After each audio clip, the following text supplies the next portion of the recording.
మనందరి గురువు విశ్వగురువు బ్రహ్మర్షి పితామహ పత్రిజీ అమ్మ స్వర్ణమాల పత్రి వారి దివ్య ఆశీస్సులతో శ్రీ తిరుమలనాథ పిరమిడ్ ట్రస్ట్ ఆధ్వర్యంలో జరుగుతున్న టిఎంసి ఛానల్కి స్వాగతం, సుస్వాగతం.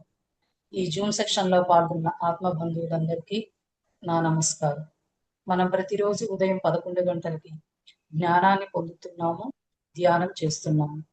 అందులో భాగంగా ఈరోజు మనందరితో తమ జ్ఞానాన్ని పంచుకోవటానికి బంగారు నాయుడు సార్ సిద్ధంగా ఉన్నారు. Welcome sir, welcome to the section. నమస్తే అండి అందరికీ కూడా. ముందుగా ఈ వాయిస్ వినిపిస్తుందండి? వినిపిస్తుంది. ముందుగా మనందరికీ కూడా ధ్యానాన్ని అందించిన డాక్టర్ పితామహ పత్రిజీ గారికి, మరియు ఈ జీవితకాలంలో మాకు స్పిరిచువల్ టాబ్లెట్స్ అనే జ్ఞానాన్ని తీసుకుని ఎంతో మందికి అనారోగ్యం నుంచి ఆరోగ్యం వైపుగా, మరియు అజ్ఞానం నుంచి జ్ఞానం వైపుగా, అంధకారం నుంచి జ్ఞానం వైపుగా ఎన్నో ఆధ్యాత్మిక టాబ్లెట్ల, ఆధ్యాత్మిక గుళికల రూపంలో మా అందరికీ అందించిన డాక్టర్ గోపాలకృష్ణ గారికి ధన్యవాదాలు. నా పేరు బంగానాయుడు అండి. నేను 2011 నుంచి ఆనాపానాసతి మెడిటేషన్ చేస్తూ ఉన్నాను. నాకు ఎవరు ఈ మెడిటేషన్ చేయమని కానీ, ఎవరు ఏమీ ప్రోత్సహించడం కానీ ఎవరు ఏమి చెప్పలేదండి. నాలో ఉన్న దుఃఖ భావన నేను ధ్యానంలోకి రావడానికి ఒక కారణం అనమాట. నాకు ఒక మేజర్ హెల్త్ ప్రాబ్లం అనేది రావడం జరిగింది. నేను 18 ఏళ్ళ నేను డిగ్రీ చదువుతున్న సెకండ్ ఇయర్లో ఉండేటప్పుడు, ఫస్ట్ 2005 మేము ఇంటర్మీడియట్ ఉండేటప్పుడు పత్రి సార్ మా కాలేజీకి వచ్చి మెడిటేషన్ నేర్పించడం జరిగింది. శ్రీకృష్ణ సందేశం అని చెప్పేసి ఒక ప్యాంప్లెట్ ఇవ్వడం జరిగింది. అది నాకు ఇప్పటికీ గుర్తుంది. మాకు 1000 మంది ఉంటారు మా కాలేజీలో. Second year and first year. మేము ఫస్ట్ ఇయర్ చదువుతున్నప్పుడు మాకు మెడిటేషన్ నేర్పించారు. బట్ అప్పుడు మెడిటేషన్ అనేది విన్నాము, సార్ మాకు పంచారు, చాక్లెట్లు పంచి వెళ్ళిపోయారు. ఆ తర్వాత ఎప్పుడు నేను ధ్యానం గురించి మేము పెద్దగా ఫోకస్ చేయలేదు. పెద్దగా ఆ మాట కూడా ఎప్పుడు మేము ఏదో చదువుకోవడం అలా వెళ్తుంది తప్పించి ఇప్పుడు మెడిటేషన్ అనే మాట అయితే మాకు ఎక్కడ అవసరం పడలేదు, చేయలేదు అప్పట్లో. సో తర్వాత ఎగ్జాక్ట్గా 6 ఇయర్స్ తర్వాత 2005 జనవరి 28 కాలేజ్కి వచ్చారు. 2011లో నేను మళ్ళీ మెడిటేషన్లోకి రావడం జరిగింది. ఎందుకు అంటే మళ్ళీ 2008లో నాకు సివియర్ ఒక మానసికమైన హెల్త్ ప్రాబ్లం రావడం జరిగింది. దానికి అది మెడిసిన్ వేసుకుంటే బాగా ఉండేది, నిద్ర పట్టేది, లేకపోతే నిద్ర పట్టేది కాదు. ఒక 22 గంటలు నేను నిద్రలోనే ఉండేవాడిని చాలా వరకు. అసలు మళ్ళీ ఇలా నేను లైఫ్ అవుతానా అని నేను ఎక్స్పెక్ట్ చేయలేదు. బట్ నేనే వెతుక్కుండేవాడిని. అసలు హ్యాపీనెస్ ఎక్కడ దొరుకుతుందని చాలా సార్లు నేను ఎక్స్పెక్ట్ చేసేవాడిని. ఓవర్ థింకింగ్ ఎక్కువ వచ్చేస్తుండేది. అసలు ఏంటిది అసలు అంటే, కాకపోతే నాకు మరలా లోపల నుంచి కూడా ఇన్స్టిట్యూషన్ నుంచి ఒక ఆలోచన వచ్చేది. ప్రతి ప్రాబ్లంకి ఒక సొల్యూషన్ ఉన్నప్పుడు నాకు వచ్చే ప్రాబ్లం కూడా ఏదో సొల్యూషన్ అయితే ఉంటది. ఇది వెరీ క్లియర్ అనేది చాలా సార్లు నాకు లోపల నుంచి, నాకు అది ఎవరు చెప్పకపోయినా ఇన్స్టిట్యూషన్ నుంచి నాకు చాలా సార్లు వచ్చేది అనమాట. అది ఏంటో తెలియాలని నేను వెతుక్కుంటూ ఉండేవాడిని. సో కాంపిటేటివ్ కని రాజమండ్రిలో వెళ్ళాను. బట్ ఏ రోజు కూడా నేను పెద్దగా ప్రిపేర్ చదువుతూ ఉండేవాడిని కానీ, బట్ ఎప్పుడు నాకు ఇది క్యారీ చేస్తూ ఉండేవాడిని. హెల్త్ బాగుండేది కాదు. అలా ఇంకా మా ఫ్రెండ్స్ కూడా ఎవరికి నేను చెప్పకపోతే నాకు ప్రాబ్లం ఉన్నట్టు ఎవరికి తెలియదు. బేసిక్గా నేనే సఫర్ అయ్యేవాడిని బాగా. ఎందుకంటే మోర్ ఎక్సెసివ్ థింకింగ్. సో అలా అనారోగ్యం రావడం తర్వాత నేను 2011లో నేనే ఒక మెడిటేషన్ అవుతుంది. ఇలాగే అందరూ కూడా అక్కడ 40 మంది స్త్రీలే ఉంటారనమాట. ఇక్కడ మాకు నాతైపాలెం, విశాఖపట్నం. సో అలా వెళ్ళాను. ఒకరోజు కూర్చుని అక్కడ అనారోగ్యాలు నయం చేయబడిన ఉందన్నమాట అందులో, ధ్యానం వల్ల లాభాలు. అరే ఇదేదో మంచిదే ఉన్నట్టుంది ఇంకా అని చెప్పేసి అప్పుడు అక్కడికి నేను వెళ్తే ఆమె ఈశ్వరమ్మ గారని, ఇప్పుడు ఆవిడ లేరు, కాలం చేశారు. ఆమె నాకు ఫస్ట్ నీకు ఎక్కడ కాదమ్మా, నీకు మా ఇంటికి వెళ్ళి చెప్తానని చెప్పి ఇంటికి తీసుకుని వెళ్ళి మొత్తం అంతా, నాకు బుక్స్ చదవడం చాలా ఇంట్రెస్ట్ చిన్నప్పటి నుంచి. ఆ బుక్స్ ఆ బుక్ కొన్ని ఇచ్చారు, కొన్ని పుస్తకాలు ఇచ్చి ధ్యానం ఇది ఇలా చేయాలి, ఇలా చేయాలి, నువ్వు అక్కడ రాకపోతే స్పెషల్గా మా ఇంటికి రా అంటే ఆ ఫస్ట్ రోజు నేను వినడమే. అక్కడి నుంచి నేను తిరిగి చూడలేదు. ఇంకా చాలా ప్రాక్టీస్ చేశాను మెడిటేషన్. నెంబర్ ఆఫ్ గంటలు పత్రి సార్ స్పీచెస్ లెక్కేలే చాలా సార్లు విన్నాను నేను. పాత స్పీచెస్ అన్ని దాదాపు ఒక్కొక్కటి 100 సార్లు వినుంటాను నాకు తెలిసి మేబీ. 100, 200 కూడా ఉండొచ్చు మేబీ. మరణం అంటే లేదు మరణము, ముక్తికి మార్గము, తులసీదళం, తర్వాత ఆహ్, ఇంకా పత్రి సార్ చాలా బుక్స్ స్పీచెస్ విన్నాను. బుక్స్ చదివేవాడిని కాదు. స్పీచెస్ అన్నమాట. నాకు ఎందుకంటే ఫియర్ వచ్చినప్పుడల్లా బుక్ చదివి వినేవాడిని. ఆటోమేటిక్‌గా తగ్గిపోతుంది. ధ్యానం వల్ల లాభాలు, ఆరోగ్యమే మహాభాగ్యము, మానవ సేవే మాధవ సేవ. This is a very very fundamental books అన్నమాట. అవి విన్న తర్వాత నాలో తెలియని ఫియర్ గాని, యాంక్సైటీ గాని అవన్నీ చాలా తెలియకుండా తగ్గిపోయాయన్నమాట. అలా నేను పత్రి సార్ స్పీచెస్ వింటూ కనీసం రోజులో 10 గంటలు, 12 గంటలు, 11 గంటలు అలా సాధన చేస్తూ ఉండేవాడినన్నమాట. చాలా వెగరస్‌గా చేసేవాడిని ఫస్ట్‌లో. ఆ సాధనే నాకు ఈ రోజుకి ఇప్పటికి ఉపయోగపడుతుందని చెప్పడంలో నేను చాలా గర్వపడతానన్నమాట. అసలు ఎంత సాధన చేసేవాడినంటే ఆల్‌మోస్ట్ ఒక 2 మంత్స్ అసలు వెగరస్‌గా సాధన చేస్తూ ఉండేవాడిని. జాబ్ 8 గంటలు డ్యూటీ చేసేవాడిని విశాఖ డైరీలో క్వాలిటీ కంట్రోల్ లాబొరేటరీలో. ఆ మిగతా 16 గంటల్లో దాదాపు 12 గంటలు, 13 గంటలు మెడిటేషన్‌లోనే ఉండేవాడినన్నమాట. ఇంకొకటి పెట్టుకోలేదసల. ఎందుకంటే దాని నుంచి బయటపడాలని ఒక ఇంటెన్షన్‌తోనే ఉండేవాడినన్నమాట. లేపోతే ఇంకా లైఫ్ అంతా మెడిసినే వాడాలి. ఇంకొక మార్గం లేదు దానికి ఇంకా. ఆహ్, క్యూర్ లేదు. సో, ఇంకా ఏం చేయాలి అప్పుడు ఒక ఆనందోబెమ్మ ప్రోగ్రామ్ అవుతుంది. నేను ఆహ్, నేను స్పిరిచ్యువల్ టాబ్లెట్స్‌కి అక్కడ వెళ్ళానన్నమాట. అక్కడ నాకు కేస్ షీట్ రాయించుకున్నారు. నా యొక్క అనుభవం అంతా కూడా చెప్పాను. నాకు అప్పుడు నాకు కూడా కౌన్సెలింగ్ చేస్తామని చెప్పి ఫోను చేశారన్నమాట.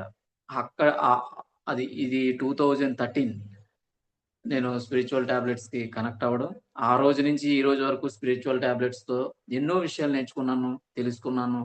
ముఖ్యంగా నా జీవిత ధ్యేయం ఏంటో నేను అర్థం చేసుకోవడానికి చాలా నాకు ఉపయోగపడ్డాయి. అప్పటినుంచి జీకే సార్ వెనకాతల నేను దాదాపుగా సార్‌తో నేను క్లోజ్డ్‌గా ఒక 3 ఇయర్స్ నేను చాలా బాగా దగ్గరగా ఉండి తిరిగేవాడిని. అబ్జర్వ్ చేసేవాడిని. ఆయన ఎలా క్లాసులు చెప్తున్నారు, ఎలా కౌన్సెలింగ్ చెప్తున్నారు. అలా నేను స్పిరిచ్యువల్ టాబ్లెట్స్ కనెక్ట్ అవ్వడం జరిగింది. థిస్ ఈస్ మై పర్సనల్ నాకు స్పిరిచ్యువల్ టాబ్లెట్స్‌తో అప్పటినుంచి నేను ఒక 1 డే వర్క్‌షాప్స్‌కి అటెండ్ అయ్యాను. 3 డేస్‌కి అటెండ్ అయ్యాను. 11 డేస్‌కి అటెండ్ అయ్యాను. తర్వాత 30 డేస్ మాకు స్పేర్‌గా చెప్పారు. అప్పుడు అటెండ్ అయ్యాను. లెవెల్ 2 చెప్పారు. ఆహ్, పెట్టుగోడల పిరమిడ్‌లో, పాడేరులో అక్కడ కూడా అటెండ్ అయ్యాను. అలా ఆ తర్వాత నేను ఐ విల్ స్టార్ట్ నాకే అనిపించింది. నేను క్లాస్‌లో నేను కూడా నాకు చిన్నప్పటి నుంచి టీచింగ్ అంటే చాలా ఇష్టం అసలు బేసిక్‌గా. సో, అప్పటినుంచి నేను క్లాస్‌లో 1 డే వర్క్‌షాప్స్, 3 డేస్, 11 డేస్ అలా నేను కూడా కండక్ట్ చేయడం. తర్వాత కౌన్సిలర్‌గా నాకు హెల్త్ ప్రాబ్లమ్ ఉందన్న విషయం నేను మర్చిపోయాను. ఎప్పుడైతే ఇవన్నిట్లి మీద నేను ఫోకస్ చేశానో ఆటోమేటిక్‌గా స్టిల్ నౌ ఇప్పుడు నేను దాదాపు 13 సంవత్సరాల నుంచి నేను ఇప్పుడు కొంచెం మెడిసిన్ గాని ఏమి వాడట్లేదు. ఆ హెల్త్ ప్రాబ్లమ్‌కి ఇప్పటికి కూడా స్టిల్ దాని నుంచి బయటపడి నేను ఏదైతే హెల్త్ ప్రాబ్లమ్‌తో బయటపడ్డానో దానికి నేను కౌన్సిలర్‌గా అయిపోయిన తర్వాత నేను సైకాలజీ మాస్టర్స్ కూడా చదివాను తర్వాత. అసలు నేను అనుకోలేదు అసలు సైకాలజీ నా బ్యాక్‌గ్రౌండే కాదసల. కానీ అది అనుకోకుండా చాలా అది అసల నేచరు అది పర్పస్‌లో భాగంగా నాకు జీకే సార్ కూడా ఆహ్, ఒక ఎక్స్‌పీరియన్స్ వస్తే నాకు చెప్పారు. "నువ్వు మాస్టర్స్ చదవాలయ్యా" అని అన్నారు. అప్పుడు నాకు ఏం చదవాలంటే కరెక్ట్‌గా చూసినప్పుడు ఆ సైకాలజీ తెలియకుండానే అందులోకెళ్ళాను. నా చుట్టూ చదివేవాళ్ళు ఎవరు లేరసల. బట్ నాకు తర్వాత అందులోకి వెళ్ళిన తర్వాత నేను మాస్టర్స్ కంప్లీట్ చేశాను. తర్వాత ఇప్పుడు దాని మీద నేను జాబ్ కూడా చేస్తున్నాను.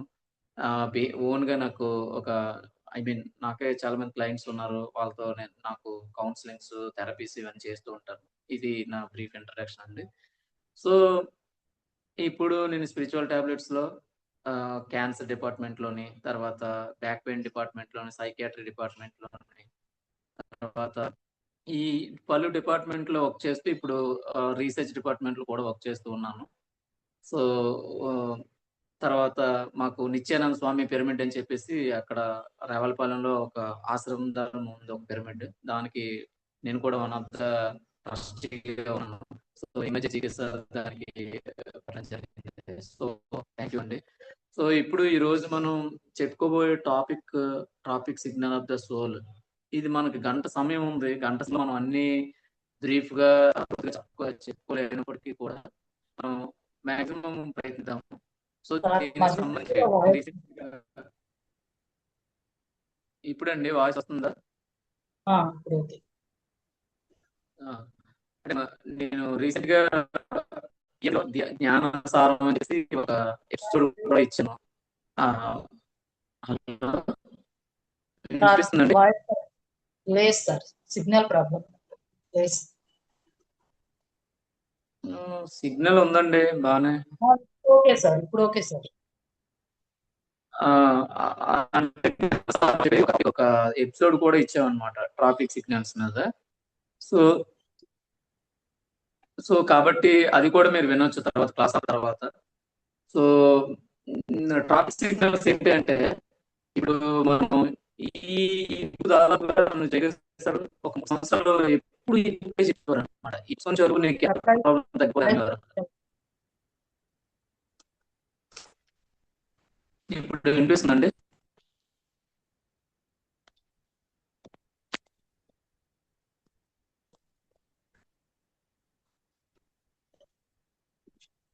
ఒక నిమిషం. ఇప్పుడు వినిపిస్తుందండి? కొంచెం స్ట్రక్ అవుతున్నట్టు అనిపిస్తుంది, ఒక్కసారి మాట్లాడండి సార్. వినిపిస్తుందండి? స్ట్రక్ అయితేనే ఉంది ఇప్పుడు వాయిస్. వినిపిస్తుందా? నో సార్, స్ట్రక్ అవుతుంది. సిగ్నల్ ఉందండి నాకు బాగానే. మరి వాయిస్ అయితే స్ట్రక్ అవుతుంది సార్.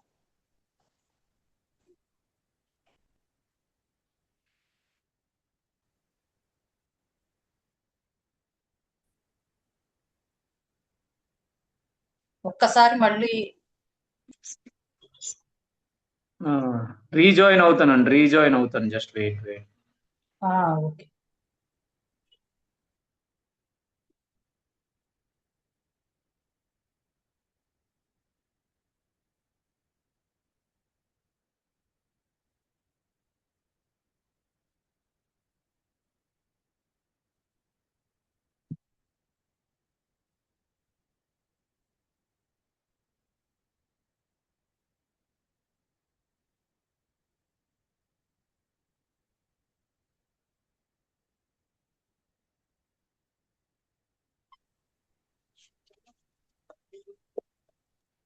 ఇప్పుడు వినిపిస్తుందండి? Okay sir. స్క్రీన్ ఒకసారి చెక్ చేసుకో. Okay sir. ఇప్పుడు వినిపిస్తుందండి? ఇప్పుడు వినిపిస్తుందా? స్ట్రక్ అవుతుంది, హలో, వాయిస్ వినిపిస్తుంది, స్ట్రక్ అవుతుంది. సిగ్నల్ బాగానే ఉంది. కానీ స్ట్రక్ అవుతుంది, వాయిస్ అయితే స్ట్రక్ అవుతుంది.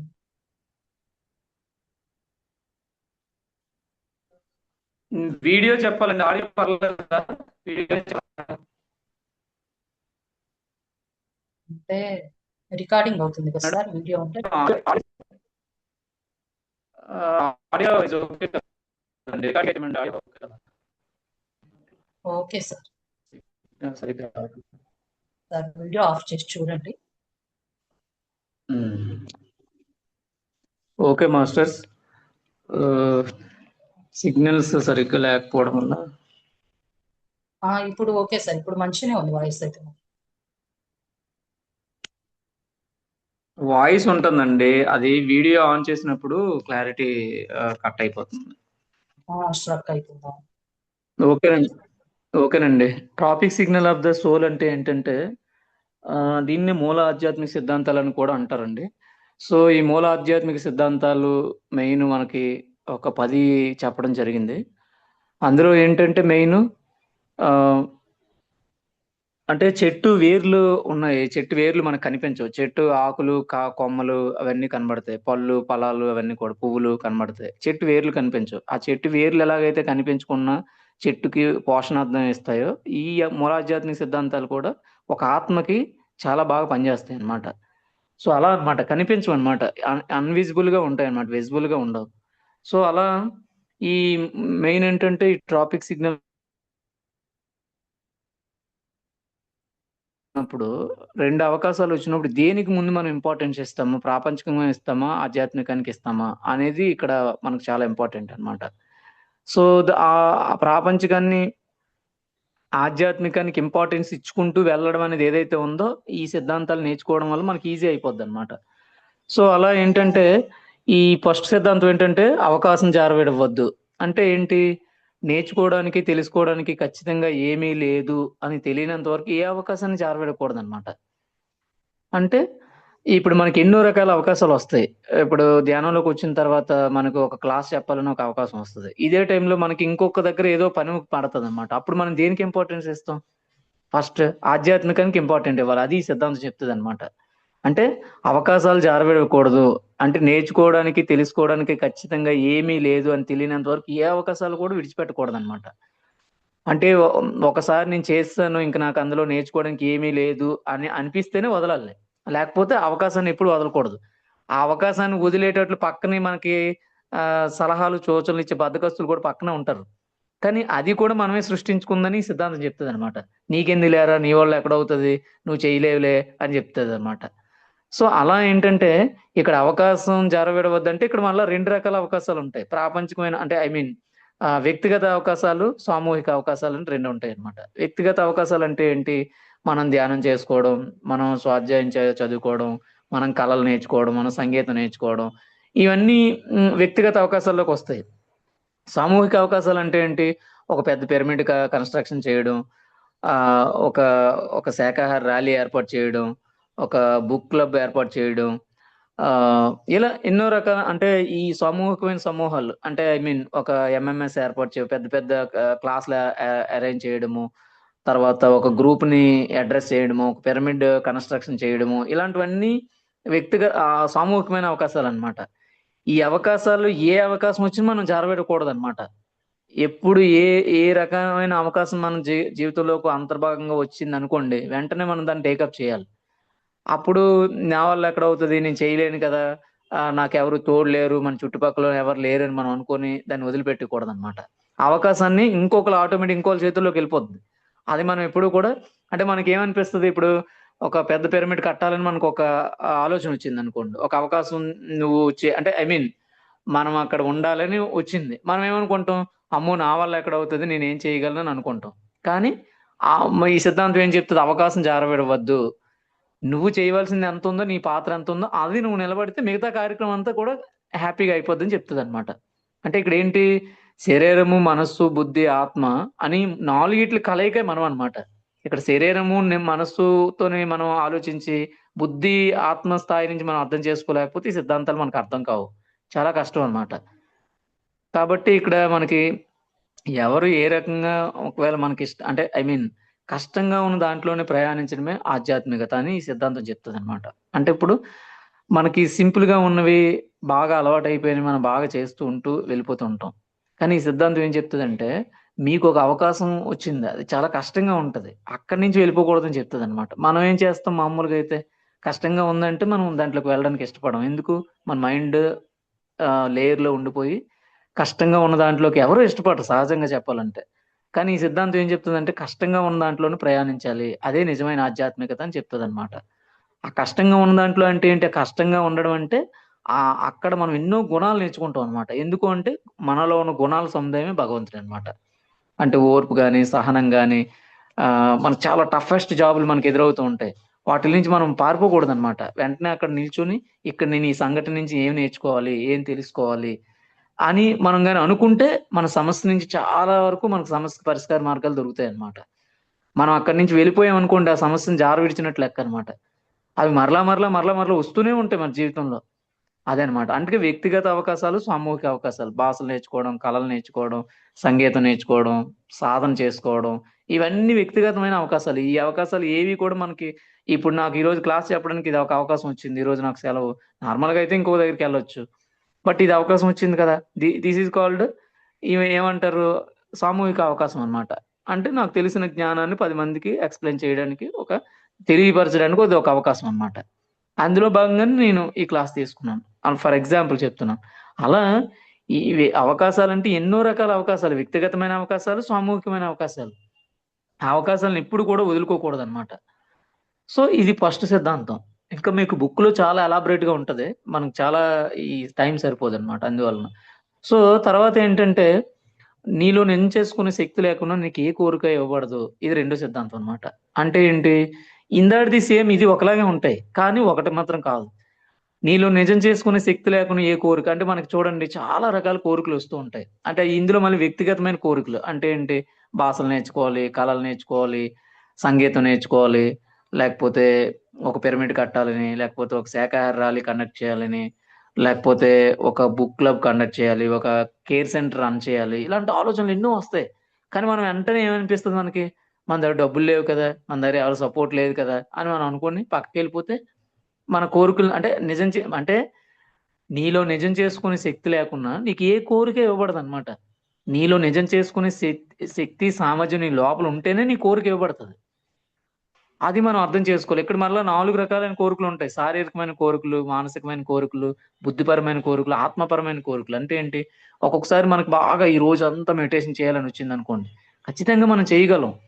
ఆ చేయగలిగిన కెపాసిటీ మన లోపల ఉంటేనే మనకు ఆ ఆలోచన వస్తదనమాట.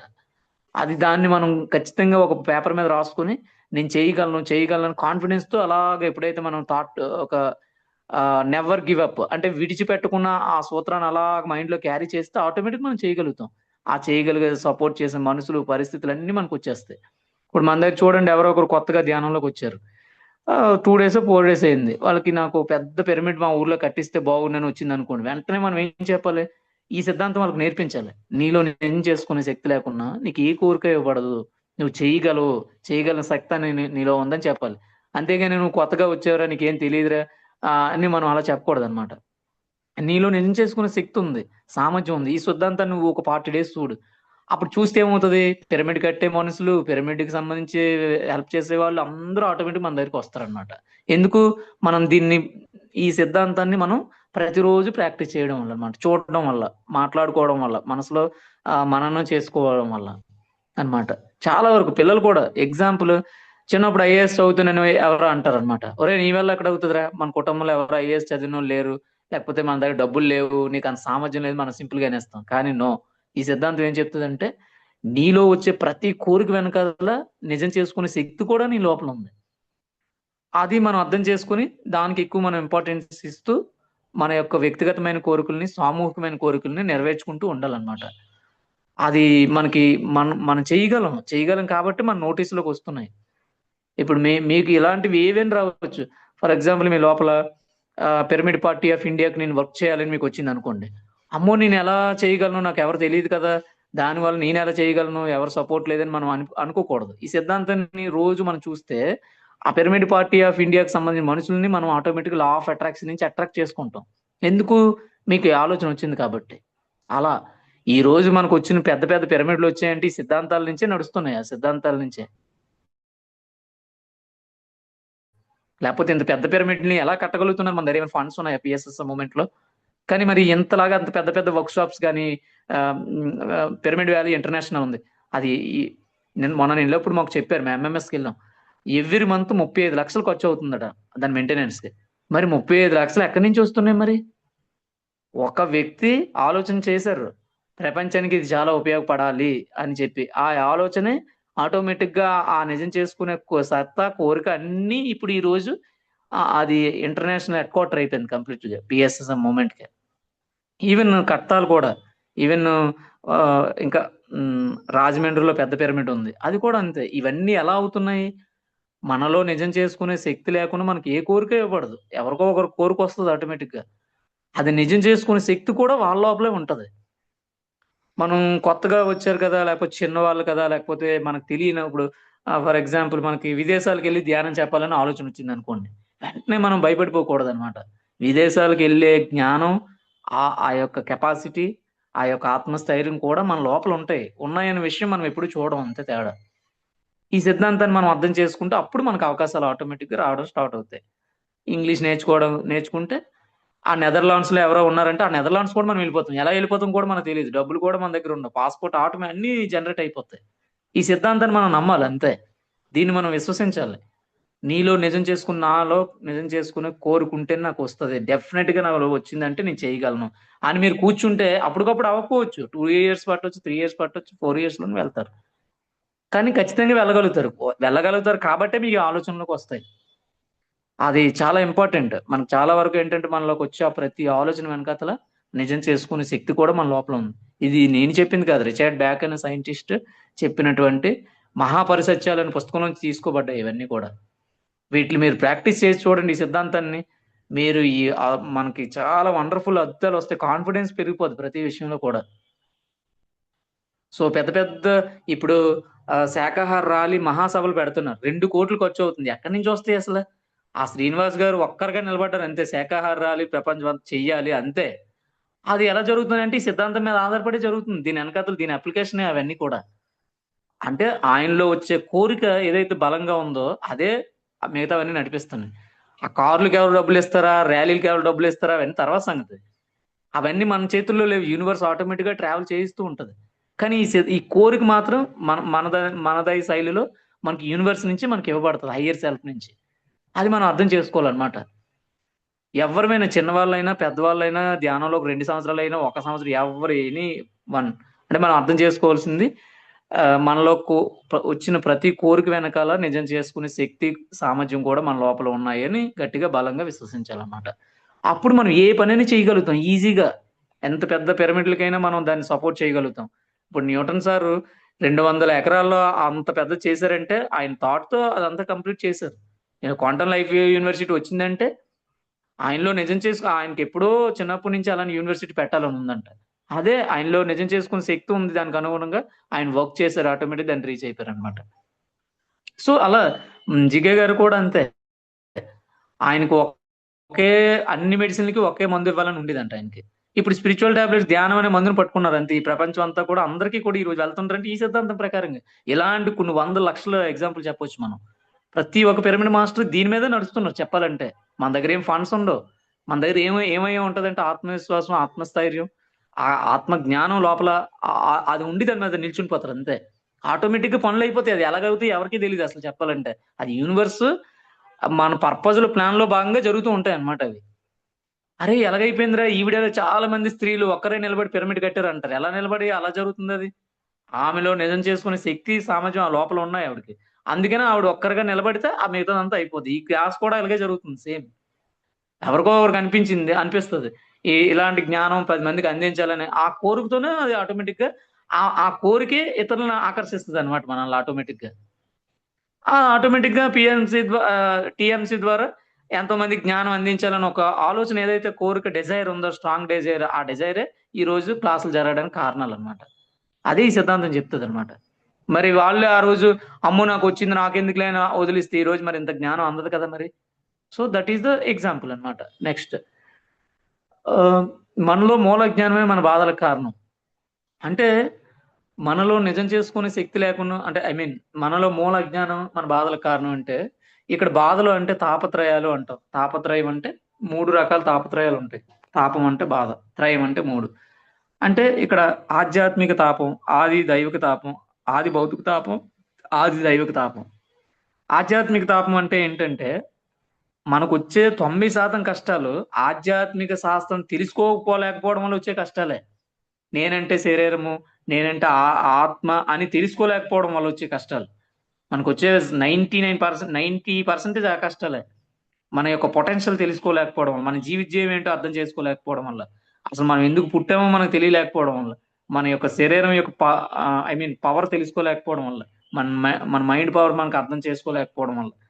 అంటే నేను అంటే శరీరం కాదు, నేను ఒక ఆత్మని, ఆత్మకు అనంతమైన శక్తి ఉంది అని అర్థం చేసుకోలేకపోవడం, ఆత్మజ్ఞానం లేకపోవడం వల్ల 90% కష్టాలు వస్తాయి. ఎప్పుడైతే మనం ధ్యానం చేసి సహకారం తీసుకొని ఎప్పుడైతే మన జీవితజీవాన్ని మనం తీసుకోవడానికి ప్రయత్నం చేస్తామో ఆటోమేటిక్ 90% కష్టాలు ఆటోమేటిక్ తగ్గుతాయి. అందుకే ధ్యానంలోకి వచ్చే వాళ్ళకి ప్రాబ్లమ్స్ ఎందుకు తగ్గిపోతున్నాయి అంటే ఈ సూత్రం వల్ల తగ్గిపోతున్నాయి. వాళ్ళు ఎప్పుడైతే ఆత్మజ్ఞానం, ఆత్మ యొక్క జ్ఞానం ఎప్పుడైతే వస్తుందో ఆటోమేటిక్ ప్రతి దాని మీద క్లారిటీ వచ్చేస్తుంది. అన్ని కలిసి రావడం స్టార్ట్ అవుతాయి. ఆ కలిసి రావడం అంటే ఏంటి? ఆత్మజ్ఞానం ఇంప్రూవ్ అవుతుంది కాబట్టి అవన్నీ వస్తున్నాయి అనమాట. అది మెయిన్. భగవద్గీతలో కూడా శ్రీకృష్ణుడు చెప్పింది అదే, జ్ఞానాగ్ని దగ్ధ కర్మను. ఆత్మజ్ఞానం అనే అగ్నిలోనే కర్మలు దగ్ధం అవుతాయి. అదే ఈ సిద్ధాంతం కూడా.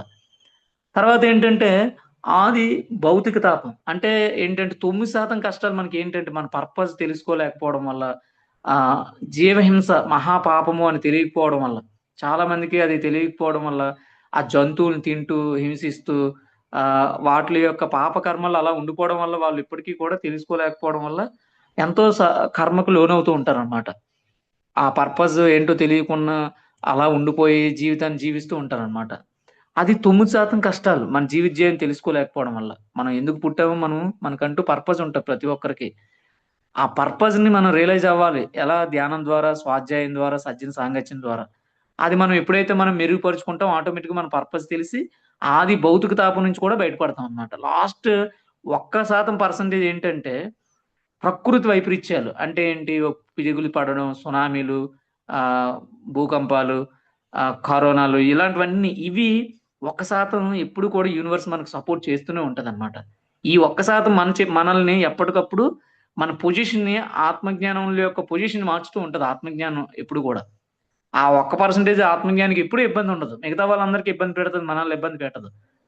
అది ఫస్ట్ అది ఆధ్యాత్మిక తాపము, ఆత్మజ్ఞానం లోపించడం వల్ల వచ్చే కష్టాలు 90% కష్టాలు. తర్వాత ఆది భౌతిక తాపం. మన జీవిత ధ్యేయం ఏంటో తెలుసుకోలేకపోవడం వల్ల జంతు సామ్రాజ్యాన్ని ఆహ్, హింసిస్తూ మనం జీవించడం వల్ల వచ్చే కష్టాలు 9% కష్టాలు. మన పొటెన్షియల్ మనకు తెలియకపోవడం వల్ల, నేను అంటే శరీరము అనే ఆత్మ అని తెలుసుకోలేకపోవడం వల్ల లాస్ట్ ఏంటంటే ప్రకృతి వైపరీత్యాలు. అంటే ఆ ప్రకృతి కూడా మనకు సపోర్ట్ చేస్తది. ఆ 1% కూడా మనల్ని ఎప్పుడు కూడా.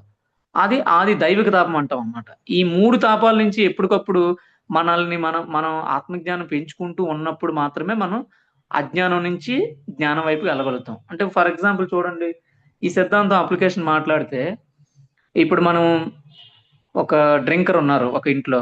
ఒక ఆమెని పేరెంట్ అంటే ఐ మీన్ భార్యని ఎప్పుడు ఇబ్బంది పెడుతూ ఉంటాడు. భార్య వచ్చి మన దగ్గర చెప్తూ ఉంటది.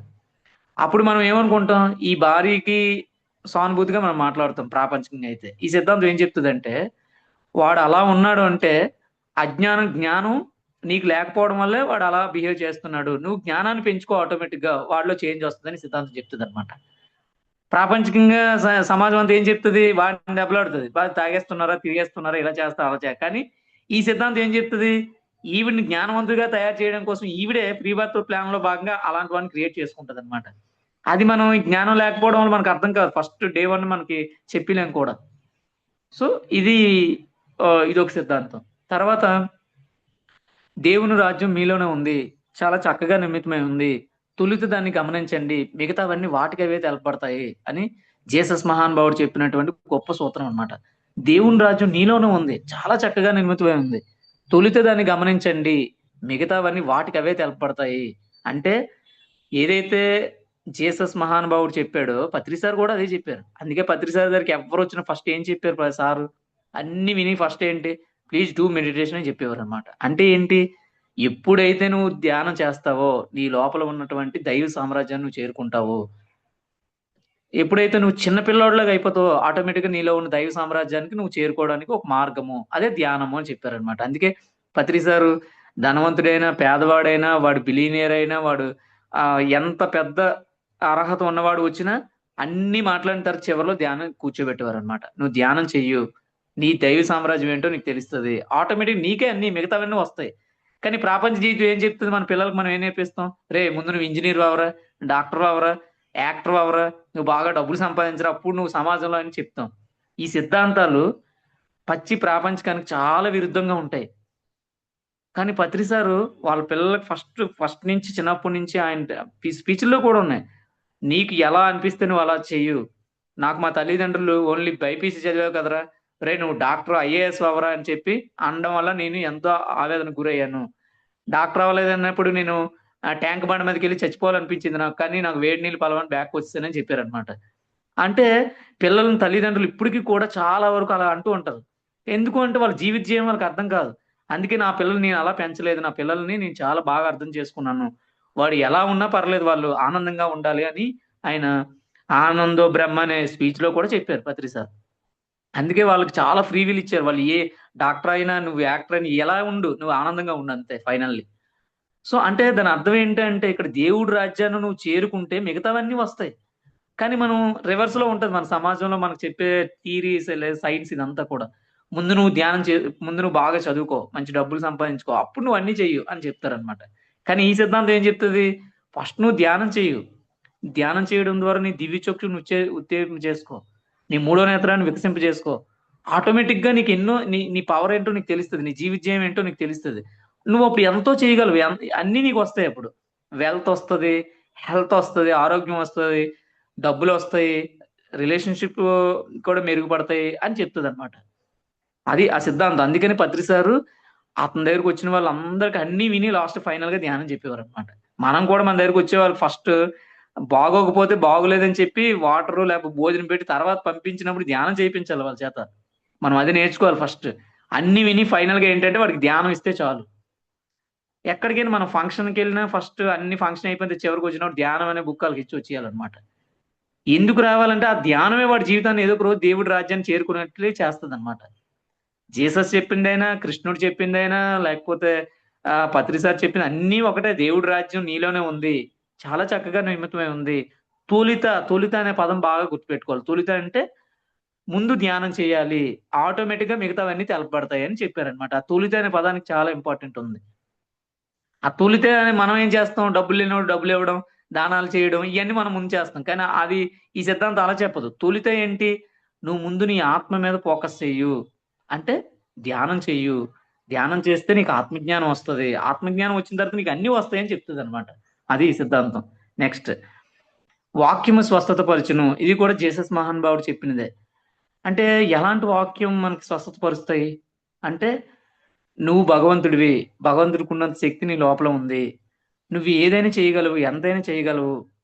వాక్క్షేత్రం అనే ఒక బుక్కుని తీసుకొనొచ్చారు పత్రి సార్. అందుకే ఈ వాక్యాలంటే ఇప్పుడు ధ్యానంలో కొత్తగా వస్తారు చాలామంది. ఆహ్, నేనిది చేయాలనుకుంటున్నానండి. లేకపోతే అంటే వెంటనే మనం "నువ్వు చేయలేవురా! నీ వల్ల అవ్వదని" మనం అనకూడదు. ఎలాంటి వాక్యాలు ఇవ్వాలి వాళ్ళకంటే, "నువ్వు చేయగలవు. నువ్వు చేయగలవు." ఇందాక చెప్పుకున్నాం కదా! నీ ఆలోచనలోకొచ్చిందంటే నువ్వు అలా అంటే వాళ్ళ యొక్క ఆత్మ జ్ఞానాన్ని పెంచే విధంగా ఉండాలి మన మాటలెప్పుడు కూడా. త్రుంచే విధంగా మనం ఎప్పుడు ఉండకూడదు. నేనింకా 10 సంవత్సరాలు సీనియర్‌నయిపోయాను. లేదా 12 సంవత్సరాలు సీనియర్‌నయిపోయానని కొత్తగా వచ్చిన వాడి మాటలు వినకుండా అలా ఉండకూడదనమాట. ఈ సిద్ధాంతం అది చెప్తది. ఆ వాక్యాలు ఎటువంటి వాక్యాలివ్వాలంటే, "నువ్వు చేయగలవు. నీలో ఆ కెపాసిటీ ఉంది. నువ్వెంతైనా చేయగలవు" అని ప్రోత్సహిస్తూ ఉండాలి.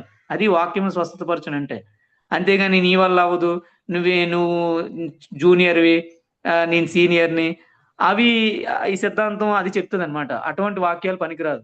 అంటే ఎప్పుడు కూడా మన వాక్యాలను అవతల వాళ్ళ యొక్క ఆధ్యాత్మిక ఎదుగుదలకు ఉపయోగపడే విధంగా ఉండాలి.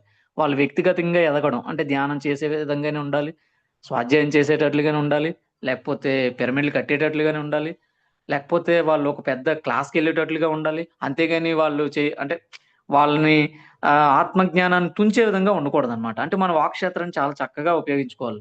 దీనికి జీకే సార్ కూడా స్పిరిచ్యువల్ టాబ్లెట్స్ థైరాయిడ్ అని ఒక బుక్ రాసారనమాట. అందులో కూడా ఉంది. థైరాయిడ్ బుక్‌లో ఈ సారు దాదాపు చాలా పాయింట్స్ రాసారు అందులోని. మన వాక్యాలు ఎలా ఉండాలి? మన నోటి మాటలు ఎలా వాడాలి? పత్రి సార్ కూడా వాక్‌క్షేత్రం అనే బుక్ కూడా రాసారు. మన భావనా క్షేత్రం ఎలా ఉండాలి? వాక్‌క్షేత్రం ఎలా ఉండాలి? మన చేష్టా క్షేత్రం ఎలా ఉండాలి? ఈ 2 మన చేతుల్లో ఉండవు. మన యొక్క వాక్కులు మాత్రం మన చేతుల్లో ఉంటాయని చెప్పారనమాట. అందుకని చాలా జాగ్రత్తగా మన వాక్‌క్షేత్రాన్ని ఉపయోగించాలని. సో, వినిపిస్తుందండి? వినిపిస్తోంది సార్. నెక్స్ట్ ముందు ఇతరులకు చెయ్యి. ఇదొక సిద్ధాంతం అండి. అంటే ఇది కూడా జీసస్ చెప్పిందే. ముందు ఇతరులకు చెయ్యి అంటే ఏంటి? అంటే నువ్వు ఏదైతే ఇప్పుడు ఆరోగ్యమయ, ఆనందమయ ప్రపంచం మనం కావాలనుకుంటున్నామో, సమాజం అంతా ఏం చెప్తది? నువ్వు ముందు అన్ని సంపాదించుకొని అప్పుడు ఇతరులకివ్వు అని ఉంటది. కానీ ఈ సిద్ధాంతం ఏం చెప్తదంటే, నువ్వు ఏదైతే కావాలనుకుంటున్నావో అది ముందు ఇతరులకివ్వాలన్నమాట. దీనికి సింపుల్ ఎగ్జాంపుల్ ఎలా చెప్పాలంటే, ఇప్పుడు మనం ధ్యానంలోకొచ్చాం. ధ్యానం నేర్చుకున్నాం. మన హెల్త్ ప్రాబ్లమ్స్ 70% తగ్గాయి. ఇంకో 30% మనకు తగ్గట్లేదు. అప్పుడు మనం ఏం చేయాలి? మనం ఏదైతే 70% బాగా నేర్చుకొని ఉందో, ఆ 70% అందరికీ పంచడం మీద మనం దృష్టి పెట్టాలి. అప్పుడు ఈ 30% ఆటోమేటిక్‌గా తగ్గిపోద్దంట. ఈ లాజిక్ నాకు చాలా రోజులు అర్థమయ్యేది కాదు. అసలు నాకే తగ్గట్లేదు నేనెవరికి చెప్తాను? ఇది ఈ మీమాంస అందరిలో ఉంటది. ధ్యానంలో కొత్తగా వచ్చిన వాళ్ళకి, నాకే హెల్త్ ప్రాబ్లమ్ ఉంది. నేనెక్కడ 10 మందికి చెప్తాను అంటారనమాట. నువ్వు నీకు ఏదైతే నువ్వు పొందావో అది ఒక పావలా ఉంటే పావలాయే చెప్పు అంతే. అందుకే పత్రి సార్ ఏంటి నీకు ఏ వస్తే ఏ చెప్పు, బి వస్తే బి చెప్పు, సి వస్తే సి చెప్పు అని చెప్పారనమాట.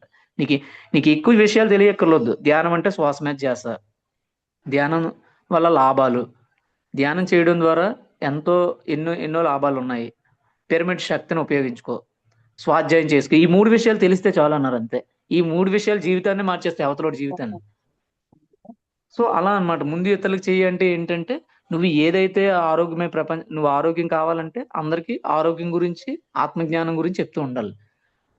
నీకు డబ్బులు కావాలనుకోండి, అందరికీ నువ్వు డబ్బులు నీ దగ్గర ఉన్నదాన్ని దానం చేస్తూ ఉండాలి. అలా నువ్వు ఏదైతే కావాలనుకుంటావో అది ఇతరులకు ఇవ్వడం అనేది మనం చేస్తూ ఉండాలన్నమాట. అందుకని గివింగ్ అండ్ ప్రిన్సిపల్స్ అంటారు అనమాట వీటిని. ఇప్పుడు మనకు బాగా చదువు రావాలంటే మనం ఏం చేయాలి? ఇతరులకు మనకు వచ్చిన దాన్ని ఇతరులకు బోధిస్తూ ఉంటే మనకు బాగా వస్తూ ఉంటది అనమాట. Teaching is the best way of learning అంటాం కదా, అలా. సో ఇది ఒక సూత్రం. ఇవి 3 సిద్ధాంతాలు.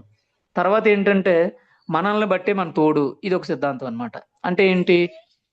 ఇప్పుడు మనల్ని బట్టే మన తోడు అంటే మనం మనం అంటే రోజువారీ జీవితంలో ప్రతి దగ్గర ఈ సిద్ధాంతం ఉపయోగపడుతూ ఉంటది. దీన్ని మిర్రర్ థియరీ అంటాం. అంటే దాన్ని అంటే మనల్ని బట్టే మన తోడు అంటే మనకి ఏదైనా ఒక ప్రాబ్లం వచ్చింది. దీనికి ఎగ్జాంపుల్ ఎలా మాట్లాడుకోవాలంటే మనకి మన పని మనిషి కాన్సెప్ట్ అని కూడా అంటారు. ఇప్పుడు మన పని మనిషి ఈ రోజు మన ఇంటికి రాలేదు. మనం రోజు డబ్బులు ఇస్తాం, టైంకి చెప్తాం, కానీ రాదు. కానీ మనం ఏమనుకుంటాం? పని మనిషి రావట్లేదు, పని మనిషి రావట్లేదు అని అనుకుంటాం. కానీ ఈ సిద్ధాంతం ఏం చెప్తుందంటే పని మనిషిలో ఏదైతే గుణాలు ఉన్నాయో, పని మనిషి టైంకి ఏదైతే లేజీగా ఉందో అవే గుణాలు మన లోపల కూడా ఉన్నాయని గుర్తు చేస్తుంది అనమాట ఈ సిద్ధాంతం. అదే మనల్ని బట్టి మన తోడు. అది ఇప్పుడు మనం ఇంకొక క్లాస్ దగ్గర మనం 10 గంటలకు అటెండ్ అవ్వాల్సిన దగ్గర 10:30కి వెళ్తాం అనమాట. అక్కడ మనం లేజీ చేయడం వల్ల ఇక్కడ మన పని మనిషి మనకు రాదు. ఇది మనం పని మనిషిని దెబ్బలాడుతూ ఉంటాం, తిడుతూ ఉంటాం. అరే టైంకి రావట్లేదే, మనం డబ్బులు పే చేస్తున్నాం కదా అని అనుకుంటాం. కానీ ఆధ్యాత్మికంగా మనం ఇంకొక దగ్గర ఇవ్వాల్సిన దగ్గర మనం టైంకి అక్కడ డిలే చేస్తున్నాం. ఆ డిలే ఇక్కడ మనకి ఇక్కడ కనబడుతుంది ఉంటదన్నమాట. ఇలాగ మన పిల్లల్లో కూడా సేమ్ అత్తగారు అండ్ కోడళ్ళలో సమస్య ఉంటది. అది కూడా సేమ్ ఈ సిద్ధాంతం అప్లై చేస్తే ఎంతసేపు కోడలు అత్తగారి గురించి, అత్తగారు కోడల గురించి చెప్తూ ఉంటారు. కానీ నిజంగా ఈ సిద్ధాంతాన్ని అప్లై చేస్తే వాళ్ళలో ఏదైతే గుణాలు ఉన్నాయో అవే గుణాలు వీళ్ళలో కూడా ఉంటాయి. ఇది వాళ్ళకి అర్థం కాదు. ఆ అర్థం కానంత కాలం అవతల వాళ్ళని మనం బ్లేమ్ చేస్తూ మాట్లాడుతూ ఉంటాం అన్నమాట. ఫర్ ఎగ్జాంపుల్ వాళ్ళలో 70% తప్పులు ఉన్నాయనుకోండి, ఈళ్ళలో 30% తప్పులు ఉంటాయన్నమాట. అందువలన ఆళ్ళని మనం ఆకర్షిస్తాం అన్నమాట. అది మనకు అర్థం కాదు. ఈ సిద్ధాంతం మనకు అర్థమైందనుకోండి, అప్పుడు మనం ఏం చేస్తాం? అవతల వాళ్ళని మనం జడ్జిమెంట్ చేయకుండా నా నేనెలా ఉన్నానో నా పరిస్థితులు అలాగే ఉన్నాయి. ఇది నేను తెచ్చుకుందే. వేరే వాళ్ళు ఎవరు క్రియేట్ చేయట్లేదు.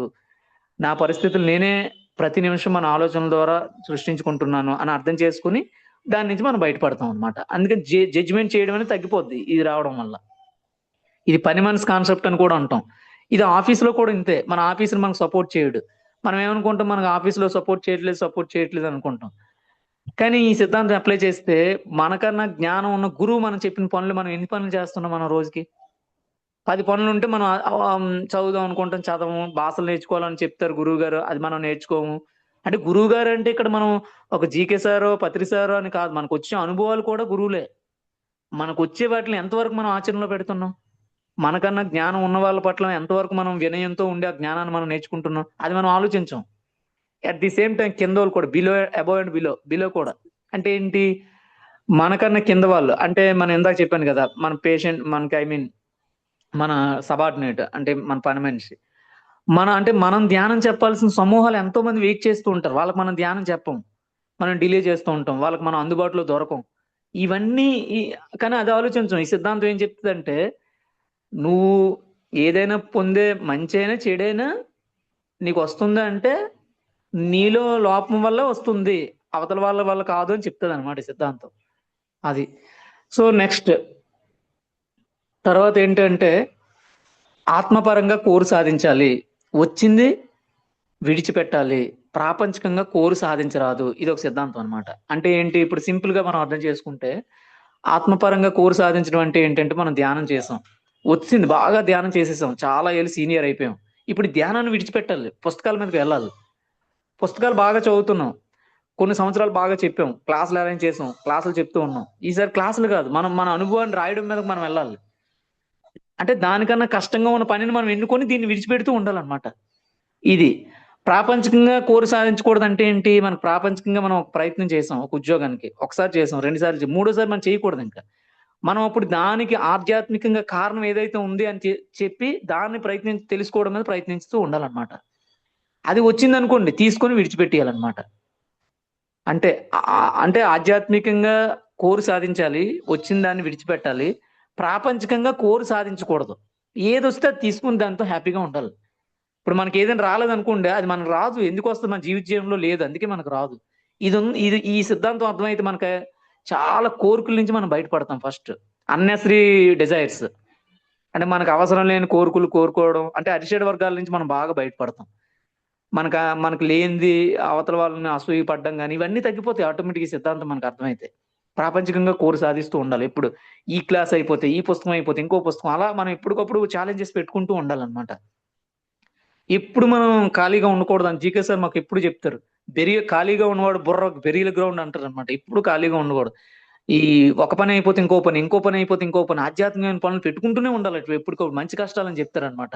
అంటే మన ఆధ్యాత్మిక ప్రతికి లేదా సమాజ ఆధ్యాత్మిక ప్రతికి ఉపయోగపడే పనుల్లో మనం తలమునుకులు అవుతూ ఉండాలట. అప్పుడు మనకి ఎటువంటి చెడు కూడా మనకు రాదంట ఆటోమేటిక్ గా. అది కోరి సాధిస్తూ ఉండాలట. వచ్చిందని విడిచిపెట్టుతూ ఉండాలి. లేదా విడిచిపెట్టలేదు అనుకో అహంకారం పెరిగిపోతుంటది అనమాట. ఇది చాలా సీనియర్స్ మనం తప్పులు చేస్తుంది ఇదే. మనం సంవత్సరాలు అయ్యే కొద్ది సీనియర్స్ అయిపోయిన తర్వాత మనకు కొన్ని వచ్చిన తర్వాత ఆటోమేటిక్ మనకు కొన్ని వస్తాయి అనమాట. అక్కడ మనం ఆగిపోతాం. చాలా చాలా లేజినెస్ లో ఉండిపోతాం మనం అక్కడ ఆగిపోయి. అహంకారానికి గురైపోతాం.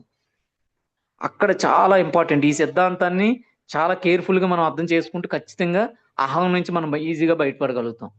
నెక్స్ట్, మన వాస్తవాలకు మనమే సృష్టికర్తలం.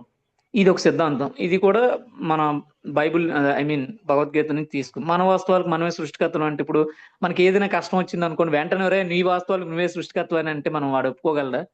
అంటే ఇక్కడ అర్థం ఏంటంటే శారీరక, మానసిక, బుద్ధి మరియు ఆత్మపరంగా ఎదుర్కొనే ప్రతి అవకాశం, ప్రతి ఒక్క పని, ప్రతి ఒక్క సిచ్యువేషన్ అన్నీ నీ అంతరంగం నుంచే నువ్వు క్రియేట్ చేసుకుందే. ఎవరు నువ్వు క్రియేట్ చేయట్లేదు. ఈ రోజు నువ్వు బాధ అనిపిస్తే ఆ బాధ కూడా నువ్వే జ్ఞానాన్ని నేర్చుకోవడం కోసం నువ్వే క్రియేట్ చేసుకున్నావు.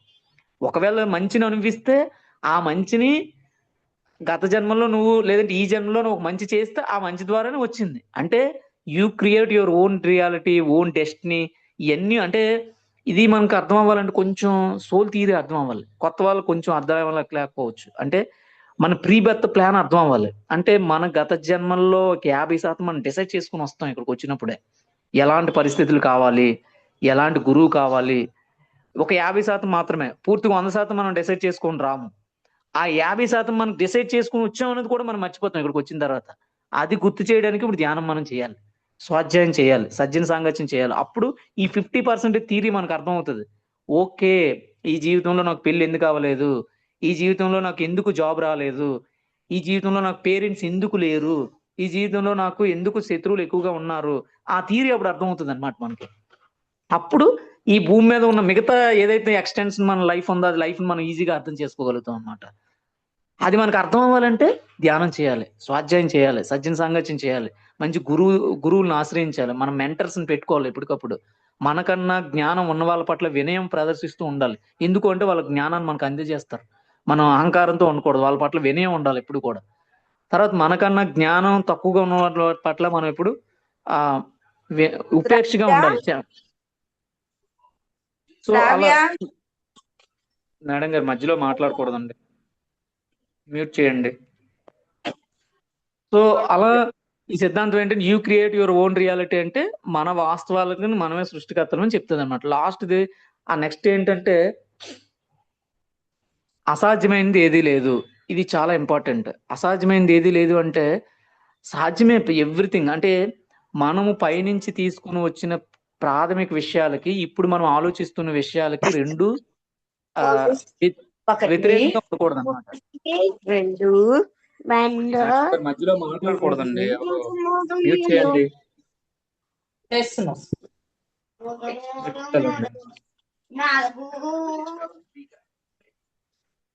పోస్ట్ ఉంది కదా సుజాత గారు, మేము చేయండి. Okay, thank you. So video చూడరా సార్? చెప్పండి మేడం. వీడియో ఆన్ చేసుకోండి ఒక్కసారి, క్లాస్ బాగా ఇంట్రెస్ట్ సార్. సో అసాధ్యమైనది ఏది లేదు అంటే ఇప్పుడు వినిపిస్తుందండి వాయిస్? Okay sir. యా, అసాధ్యమైనది ఏది లేదు అంటే ఇక్కడ మనం ఏంటంటే అంటే మనం ప్రాథమిక విషయాలకి వ్యతిరేకంగా ఉండకూడదు. అంటే ఎవ్రీథింగ్ ఈజ్ పాసిబులే. కానీ ఇప్పుడు ఈ జీవిత కాలంలో పత్రి సారు అందరికీ ధ్యానం చెప్పాలని జన్మ తీసుకున్నారు ఆయన. మరి ఆయన ఐఏఎస్ ప్రిపేర్ అయ్యి ఐఏఎస్ రావాలంటే ఎలా వస్తుంది ఆయనకి? అందుకే ఆయన ఐఏఎస్ ఆఫీస్ రావలేకపోయాడు. ఇలా మనం కోకొలలు మనం అర్థం చేసుకోవచ్చు. మన జీవితంలో ఏదైనా రావట్లేదంటే రిగ్రెట్ అయిపోకూడదు. అసాధ్యం కాదు కదా, సాధ్యం కదా. అంటే ఈ జీవితకాలంలో నేను బిలీనియర్ అవ్వాలంటే నిజమే. ఈ జీవితకాలంలో నువ్వు అందరికీ ధ్యానం చెప్పాలని వచ్చి ఇప్పుడు బిలీనియర్ ఎలా అవుతావు? ఈ సిద్ధాంతం బాగా అర్థం చేసుకోవాలి చాలా వరకు. అసాధ్యమైనది ఏది లేదు, కరెక్టే, అది కరెక్ట్. కానీ నువ్వు పైనుంచి తీసుకొని వచ్చిన ప్రాథమిక విషయాలకి ఇప్పుడు నువ్వు ఆలోచిస్తున్న విషయాలకి రెండు ఏకీభవించాలి, వ్యతిరేక దిశలో ఉండకూడదు. అలా వ్యతిరేక దిశలో ఉంటే ఈ సిద్ధాంతం నువ్వు అర్థం చేసుకోవడం చాలా తప్పు అనమాట. ఈ జీవిత కాలంలో నేను స్పిరిచువల్ టాబ్లెట్స్ ని నేర్చుకొని ప్రపంచం అంతటా కూడా చెప్పడానికి వస్తే నాకు గవర్నమెంట్ జాబ్ ఎలా వస్తుంది? నేను 10 సంవత్సరాలు గవర్నమెంట్ జాబ్ ట్రై చేశాను, రాలే. చాలా దగ్గరకు వచ్చి పోతూ ఉండేవి ప్రతిసారి. నాకు అర్థమయ్యేది కాదు అప్పుడు. ఈ సిద్ధాంతం అర్థమైన తర్వాత నాకు ఆ ఆలోచన తగ్గిపోయింది. ఎందుకు వస్తుంది నీకు?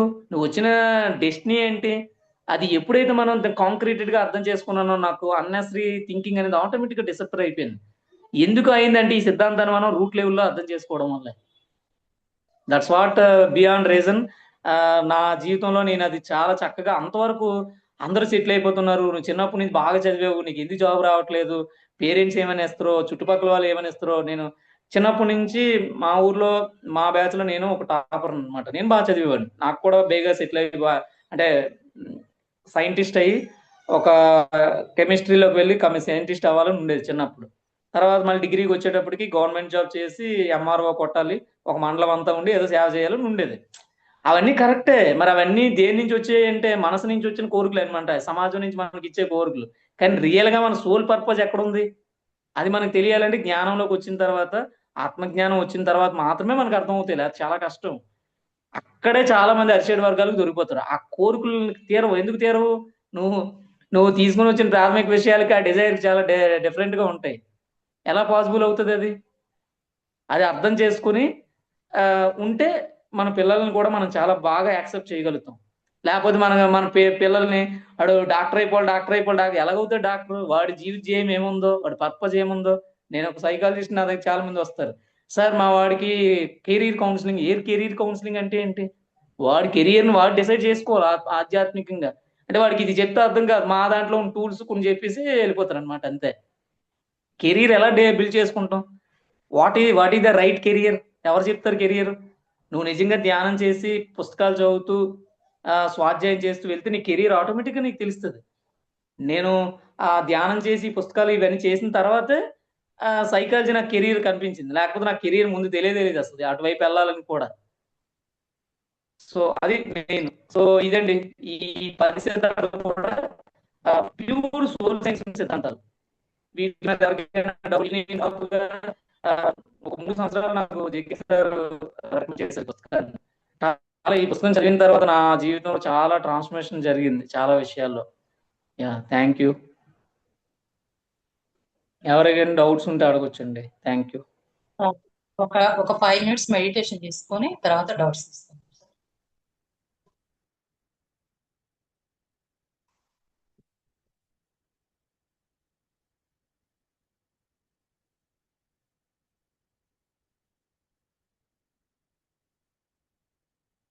మాస్టర్స్ అందరం ధ్యానం ఒక 5 minutes.